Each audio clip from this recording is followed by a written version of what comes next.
এইটুকুনি বলা, আমরা শুনলাম ওই মিঠুন চক্রবর্তী বিজেপির কে নেতা আছে, সে নাকি আজকে আপনাদের জেলায় আসছে, আপনাদের এই অঞ্চলে আসছে। আপনাদের সবাইকে বলবো, ঘরে সাপটা ঢুকে গেলে আমরা যে কার্বলিক অ্যাসিড রেডি করে রাখি না, সাপ আসলে ছড়াতে হবে, সেসব অ্যাসিড ফ্যাসিড তৈরি করে রাখবে। কারণ উনি বলেছেন উনি জাত গোখরো, একশো বলেই ছবি। মানে ভাবুন কিরকম রাজ্যে আমরা নির্বাচন করছি, একজন বলছে সে গোখরো, সে ছোবল মারবে, ছোবল মারলে আপনি ছবি হয়ে যাবে না। আর একজন রাজ্যের মুখ্যমন্ত্রী মমতা ব্যানার্জি, সে বলছে আমি কিন্তু বাঘিনী, বেশি এদিক ওদিক করলে আমি কামড়ে দেবো। মানে বুঝতে পারছি না, পশ্চিমবঙ্গে নির্বাচন হচ্ছে না, আমরা চিড়িয়াখানায় এসেছি। একদিকে সাপ, একদিকে ব্যাঙ, একদিকে বাঘ, একদিকে ঘোড়া, একদিকে গরু। মানুষ কোথায়? মানুষের জন্য তো কেউ কথা বলছে। এই যে 5 জন মানুষ মারা গেল শীতলকুচিতে, অনেকে সেই 5 জন মানুষের আবার ধর্ম দেখছে। একজন রাজবংশী, 4 জন মুসলমান। আমরা বলছি ওই 18 বছরের রাজবংশী ছেলের মা, তার মাকে গিয়ে জিজ্ঞেস করুন তো তার যন্ত্রণা, যে তার কষ্ট। ওই 28 বছরের মুসলমান ছেলেটা যে বিহার থেকে এসেছিল ভোট দেওয়ার জন্য, জিজ্ঞেস করুন তোর মাকে গিয়ে, ওর যন্ত্রণা, ওর কষ্ট, ওর চোখের জল। ওই চোখের জলের আলাদা আলাদা করে হিন্দু চোখের জল, মুসলমান চোখের জল হয়। যে মা তার ছেলে হারায়, তার যে কষ্ট, তার যে যন্ত্রণা, তার হিন্দু কষ্ট, মুসলমান কষ্ট, হিন্দু যন্ত্রণা, মুসলমান যন্ত্রণা আলাদা আলাদা করে হয়। যে মার কোল খালি হয়, সেই মায়ের কোল খালি হওয়া, তার চোখের জল নিয়ে যারা রাজনীতি করে, ওই তৃণমূল বিজেপি দুজনকেই দেখিয়ে দিন যে আমার পরিবারের, আমার বাড়ির ছেলে মেয়েদের লাশের ওপর দাঁড়িয়ে এই পশ্চিমবঙ্গের মানুষ আর কাউকে রাজনীতি করতে দেবে না। তৃণমূল বিজেপি দুজনকেই ঘাড় ধাক্কা দিয়ে এই পশ্চিমবঙ্গ থেকে 2 তারিখের পর আমরা বার করে দেব। আমরা মানব না, আগামী দিনে আপনাদের দেখিয়ে দিতে হবে।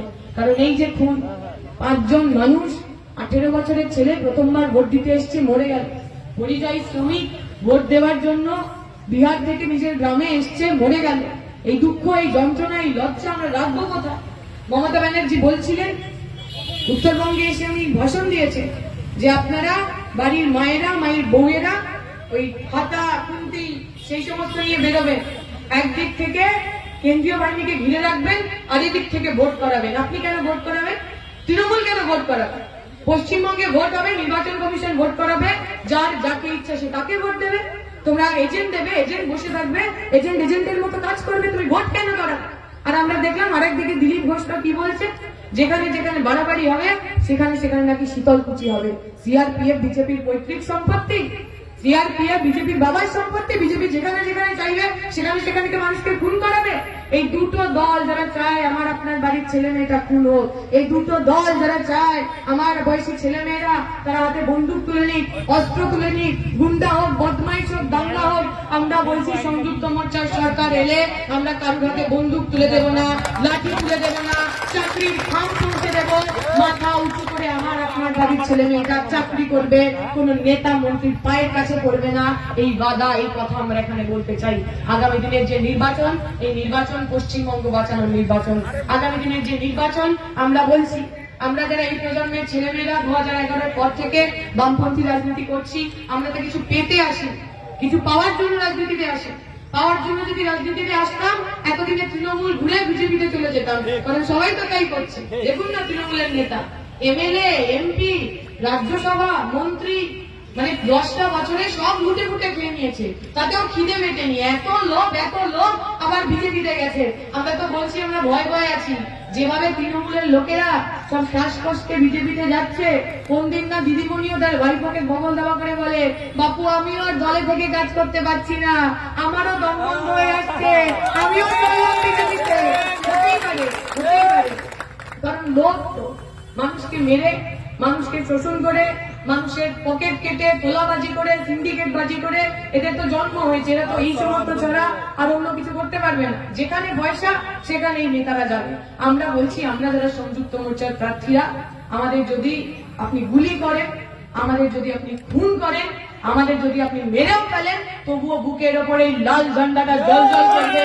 এই ঝান্ডার সঙ্গে আমরা গদ্দারি করবো না, এই ঝান্ডার সঙ্গে আমরা বেইমানি করবো না।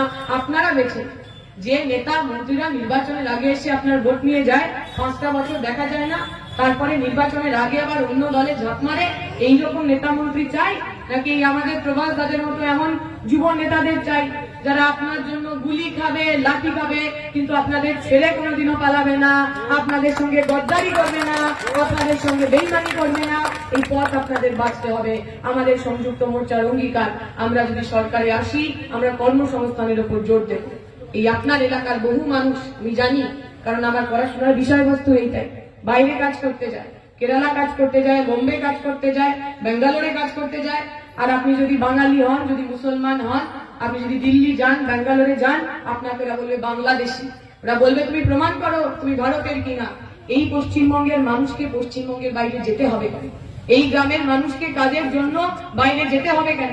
এই গ্রামের মানুষ এই কাজেই চাকরি, এইখানেই কাজ করবে, এইখানেই চাকরি পাবে, এইখানেই ফসলের দাম পাবে। তাই তো আমরা বলছি, কংগ্রেস এবং বামেরা একসাথে যখন ইউপিএ 1 চালিয়েছে, আমরা 100 দিনের কাজ করেছিলাম।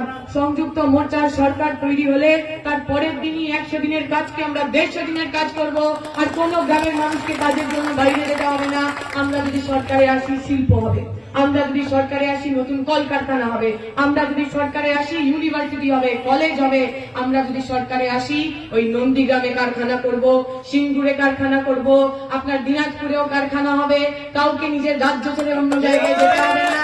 এবং আমরা আরো বলছি, মাইকে দাঁড়িয়ে বলছি, দায়িত্ব নিয়ে বলছি, ওই মমতা ব্যানার্জি আর নরেন্দ্র মোদী তারা যদি তাদের সার্টিফিকেটটা ঠিকঠাক দেখাতে পারে, ওই দুটোকেও আমরা দুটো সরকারি চাকরি দিয়ে দেবো।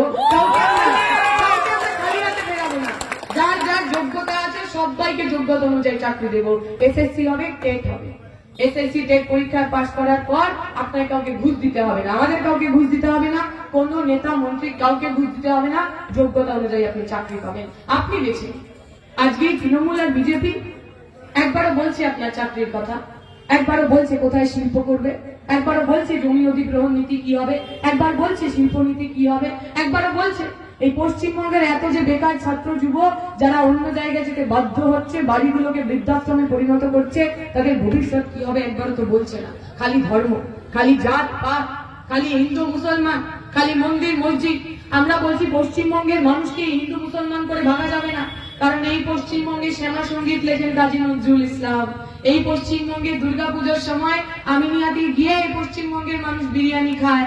আমাদের ধর্মের নামে, জাতের নামে, মন্দিরের নামে, মসজিদের নামে ভাঙতে পারবেন না। কারণ হিন্দু মানুষ যখন দুর্গা ঠাকুরের সামনে হাত জোর করে কি প্রার্থনা করেন বলুন তো? হিন্দু রাষ্ট্র চান। তিনি হাত জোর করে দুর্গা মাকে বলেন যে মা গো, আমার সন্তান যেন থাকে দুধে ভাতে, আমার বাড়িতে যেন অভাব অনটন না হয়। একজন মুসলমান মানুষ যখন ওই মসজিদে গিয়ে ইবাদত করেন, দোয়া মাঙ্গেন, কি দোয়া চান? দোয়া চান গাজায় হিন্দ হবে, মুসলিম রাষ্ট্র হবে, নাকি মনে মনে বলেন যে আমার যেন বাড়ির লোকজন দুধে ভাতে থাকে, আমার বাড়িতে যেন অভাব অনটন না হয়? আসলে আপনি হিন্দু হতে পারেন, আপনি মুসলমান হতে পারেন, আমরা কেউ একে অপরের শত্রু নই। ওই দিদি মোদি আমাকে একে অপরের বিরুদ্ধে লড়াতে চায়, কারণ আমরা যদি একে অপরের বিরুদ্ধে লড়ি তাহলে ওরা আমাদের এই লড়াইকে, আমাদের হিংসাকে, আমাদের রাতগুলোকে ব্যবহার করে সিংহাসনে বসবে। আমরা বলছি আমাদের ধর্ম কর্ম নিয়ে কাউকে রাজনীতি করতে আমরা দেব না। মমতা ব্যানার্জি এসে বলছে যদি আপনি সচ্চা মুসলমান হন তাহলে এবার দিদিরে জেতান, কারণ দিদিরে যদি না জেতান বিজেপি চলে আসবে। এবার বিজেপি বালারা কি বলছে? আপনি যদি সচ্চা হিন্দু হন তাহলে মোদিরে জেতান, কারণ মোদিরা জিতলে নাকি পশ্চিমবঙ্গ বাংলাদেশ হয়ে যাবে। আমরা বলছি কোনো দিদিও আমাদের লাগবে না, কোনো মোদিও আমাদের লাগবে না। আমরা পশ্চিমবঙ্গের ছাত্র যুবরা আমাদের ভাঙা বুকের পাঁজর দিয়ে নয়া বাংলা গড়ব। যে নয়া বাংলায় চাকরি চাইতে গেলে কাউকে খুন হতে হবে না, যে নয়া বাংলায় রাম রহিম একসাথে স্কুলে যাবে, মাদ্রাসায় যাবে, ইউনিভার্সিটিতে যাবে, চাকরি করবে, ধর্মের নামে, জাতের নামে আমাদের আর ভাঙা যাবে না। এই প্রতিজ্ঞা আগামী দিনে আমাদের নিতে হবে, এই প্রতিজ্ঞা আগামী দিনে আমাদের নিতে হবে, কারণ এই লড়াইটা বাংলা বাঁচানোর লড়াই, এই লড়াইটা আমার আপনার ভবিষ্যৎ বাঁচানোর লড়াই। মমতা ব্যানার্জি অথবা নরেন্দ্র মোদী এরা দুজনেই চায় আমার আপনার বাড়ির ছেলেটা গুন্ডা হোক। দেখেন না চাকরি দিচ্ছে না। যদি আপনি চাকরি চাইতে যান, হাতে 500 টাকা বুঝে দেবে, আমার বাইক র্যালিতে আসিস, তোকে টাকা দিয়ে দেবো, তোকে খাবার দিয়ে দেবো, তোকে অমুক দিয়ে দেবো, তমুক দিয়ে দেবো। আমরা বলছি ভিক্ষা আমাদের আর চাই না। এই যে ইমাম ভাতা, মুয়াজ্জিম ভাতা, পুরোহিত ভাতা আপনি শুরু করেছিলেন মমতা ব্যানার্জি, এইসব ভাতা টাতা আমাদের চাই না। ওই ইমাম, মুয়াজ্জিম, পুরোহিতের ছেলেমেয়েরা যাতে চাকরি পায় তার জন্য সংযুক্ত মোর্চা লড়াই করবে। কোনো ভিক্ষা আমাদের চাই না, অধিকার আমাদের চাই, হক আমাদের চাই। আপনি পক্ষ নেবেন যারা আপনার ধর্ম নিয়ে ছিনিয়ে খেলে। মমতা ব্যানার্জিকে আমাদের মনে আছে উনি যেতেন, এখন রমজান মাস চলছে, উনি রোজা রাখতেন না, কিন্তু ইফতার পার্টিতে যেতেন। কি করতেন? মাথায় একটা সাদা কাপড় দিয়ে হিজাবের মতো করে নাটক করে, যেখানে ইনশাআল্লাহ বলার কথা সেখানে সুবহানাল্লাহ, যেখানে সুবহানাল্লাহ বলার কথা সেখানে মাশাআল্লাহ। একটা কোরআনের আয়াত উনি জানেন না, নাটকটা পুরো করতেন। আর সেই মুসলিম পরিবারের ছেলেমেয়েরা যখন রাস্তায় নেমে জিজ্ঞেস করতো, দিদি আমাদের চাকরি কই? মহিদুল আলী মিদ্দার কথা আপনাদের মনে আছে? 32 বছরের যুবক, অশিক্ষিত নয়, পড়াশোনা জানে, পড়াশোনা করেছে, দিদির আমলে চাকরি পাইনি, কিন্তু চাকরি না পেয়ে সে চোর, ডাকাত, গুন্ডা, বদমাইশ হয়ে যায়। খেটে পরিশ্রম করতো, পরিশ্রম করে উপার্জন করতো, টোটো চালাতো। আর টোটো চালাতে চালাতে স্বপ্ন দেখতো এমন একদিন আসবে যেদিনকে আর কোনো শিক্ষিত বেকারকে টোটো চালাতে হবে না। স্বপ্ন দেখতো যেমন একদিন আসবে যেদিন একদিন টোটো চালকের বাচ্চা মেয়েটা বড় হয়ে ডাক্তার হওয়ার স্বপ্ন দেখবে। যখন সেই মহিদুল আলী মিদ্দা রাস্তায় নামলো, 11 তারিখ আমাদের সঙ্গে নবান্ন অভিযানে গেল, আমরা দেখলাম কিভাবে দিদিমণির পুলিশ তাকে পিটিয়ে পিটিয়ে খুন করলো। এখন আমাদের কানে বাজে ওই মহিদুল আলী মিদ্দার ছোট্ট মেয়েটা তার বাবার মৃতদেহের সামনে দাঁড়িয়ে ফুপিয়ে ফুপিয়ে কাঁদছে আর বলছে, আব্বু এতদিন পর বাড়ি এসছে, আব্বু আমাদের সাথে কথা বলছে না কেন? আব্বু এতদিন পর বাড়ি এসছে, আব্বু আমাদের কোলে নিচ্ছে না কেন? আমাদের মনে আছে ওই মহিদুল আলী মিদ্দার বউ আমাদের ভাবির চোখের জলের কথা। আমরা ওই চোখের জল, ওই রক্তের শপথ নিয়ে এসেছি। আগামী দিনে ওই খুনি মমতা আর তার খুনি সঙ্গী নরেন্দ্র মোদীকে এই বাংলা থেকে উৎখাত করবো আমরা। মহিদুলের প্রতিশোধ নেবো আমরা, মহিদুলের বাচ্চার চোখের জলের বদলা নেবো আমরা। এইটা আমাদের শপথ। আপনাকে বেছে নিতে হবে, যারা আপনার ধর্ম নিয়ে রাজনীতি করে, আপনার পরিচিতি নিয়ে রাজনীতি করে, অথবা চাকরি চাইতে গেলে আপনাকে লাঠি মেরে খুন করে, এমন দলকে আপনি আর একবার বেছে নেবেন কিনা, আরো একবার সুযোগ দেবেন কিনা? নরেন্দ্র মোদীরা পাড়ায় পাড়ায় ঘুরে ঘুরে বেড়াচ্ছে, পাড়ায় পাড়ায় বলছে। কারণ কিছুদিন পর নরেন্দ্র মোদী দেখবেন পঞ্চায়েত নির্বাচনে এসেও আপনার দরজায় বলবে বিজেপিকে এবার একটা ভোট দিন। প্রতিদিনই তো আসছে, কি প্রধানমন্ত্রীদের কোনো কাজ বাজ নাই। তো ওই যখন আসবে কি বলছে ওরা, যে বিজেপিকে ভোট করুন কারণ হিন্দুরা নাকি খুব বিপদে রয়েছে, বলে না হিন্দু খাতরে মে হ্যায়। ঠিকই তো, হিন্দু তো খাতরে মেই রয়েছে। কারণ আপনি প্রধানমন্ত্রী হওয়ার পর ভারতে যে বেকারত্বের রেকর্ড, 45 বছরের রেকর্ড ভেঙে গেছে। আপনি প্রধানমন্ত্রী হওয়ার পর বলেছিলেন না প্রত্যেকের অ্যাকাউন্টে 15 লাখ টাকা করে পাঠিয়ে দেবো। আপনারা কেউ পেয়েছেন 15 লাখ টাকা? 15 পয়সা কেউ পেয়েছে? জোরে বলেন যেন নরেন্দ্র মোদী শুনতে পায়। পেয়েছেন? পাননি তো? তাহলে যে লোকটা মিথ্যে কথা বলে আপনার ভোট নিল, তাকে এবার ভোট দেবেন? জোরে বলেন যেন শুনতে পায়।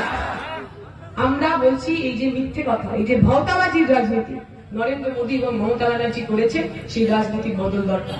যে ভাষায় এরা একে অপরের বিরুদ্ধে কথা বলে, সেই ভাষার বদল দরকার।